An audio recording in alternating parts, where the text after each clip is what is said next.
moi, je suis née en Suez, mais à 1 an, j'étais déjà à Carry. Donc vous êtes à 99% carienne. Voilà. C'est pour ça que je dis que les actuels n'ont pas connu le château. Moi, ma grand-mère avait l'épicerie en face. Donc nous avions le château et toutes les personnes qui venaient l'été, des gens d'une société différente de la nôtre. Hein, avec les dames qui avaient les robes longues, les messieurs avec la redingote, le chapeau à claque. Et derrière le château, il y avait une écurie avec des chevaux. Et ces chevaux étaient montés par les dames en Amazone. Et c'était une curiosité parce qu'on n'avait jamais vu des dames monter à cheval. C'était la première fois. Oui. En Amazone, oui, c'était la première fois. Vous le regrettez ce château? Ah, beaucoup. Beaucoup, beaucoup, parce que dans le parc, on faisait tous les concerts. Fernandel et tant d'autres qui étaient venus chanter dans le parc. On faisait les fêtes du 15 août avec les bâchettes en boulet dans le parc. On a fait énormément de choses dans ce parc, évidemment. Tout le monde regrette, ceux qui l'ont connu regrettent tous qu'il ait été déjà tout cassé. Voilà. Du quotidien, oui, parce que nous avions une vie complètement différente, ne serait-ce que le lavoir public, où beaucoup de personnes allaient laver là-bas parce qu'il n'y en avait pas tellement d'eau à la maison. Alors ceux qui n'avaient pas de lavoir allaient au lavoir public. Toutes les villas qui sont là, c'était une colline. Donc nous allions jouer là derrière, les enfants étaient libres, ou sur la place du marché avec la fontaine. Les parents nous laissaient agir en toute liberté parce qu'il n'y avait aucune crainte. Et avec les anciens, ça se passait comment? Vous vous êtes pas assez parlé? Si, oui, les anciens étaient gentils. Puis moi, je sais que ma grand-mère m'emmenait à la plage. Là, à la plage, évidemment, cette plage, on la regrette également parce qu'on avait du sable, on était bien.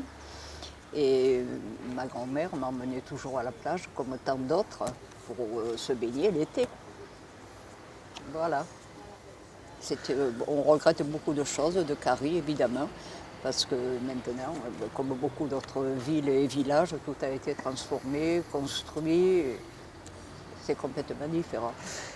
Nous avions le bal aux familles, la fête de la Chandeleur, par exemple. Le 2 février, il y avait un aioli où les parents et les enfants venaient. Après, il y avait le bal, bien sûr. On avait le carnaval. On avait le bal masqué des enfants. C'était en quelle année ça? Oh, ça a été tout le temps. Hein. Moi, j'ai toujours connu ça. Le groupe amical avait son... Vous êtes né en quelle année? En 28.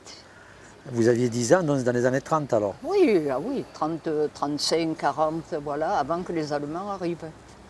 Avant, lorsque les Allemands sont arrivés, on a continué à faire le loto, mais alors avec un peu plus d'appréhension, parce qu'il y avait toujours un officier, entre autres, qui arrivait au bar boire, avec son revolver à la poche, et comme il avait toujours un peu bu, on avait peur quand on sortait.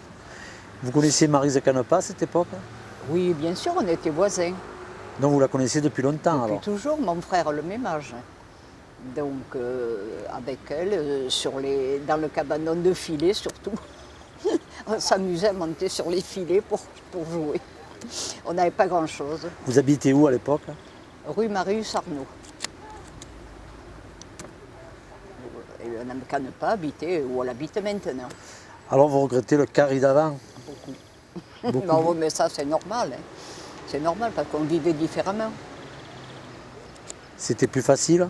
Beaucoup plus. On allait à l'école seul, à pied. L'école, elle était là où la mairie. Voilà. On allait à l'école tous ensemble. Mais maintenant, c'est autre chose, c'est normal. Hein. Il faut que ça évolue. Qu'est-ce que vous aimez de maintenant? J'aime pas toutes ces constructions.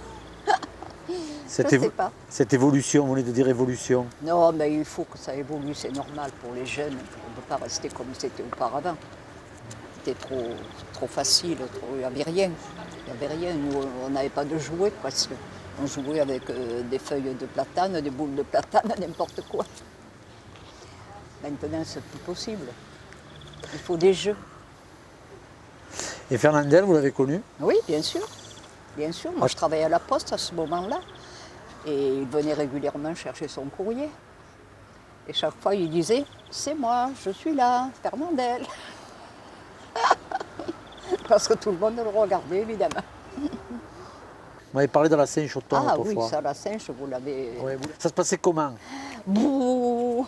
Il y avait le cornet qui emmenait tout le monde sur le port. Tous les pêcheurs buttaient vite, il fallait préparer le panier avec le repas et hop, ils embarquaient et ils allaient. La première fois, tous les thons avaient été débarqués là, sur le quai, sur le môle.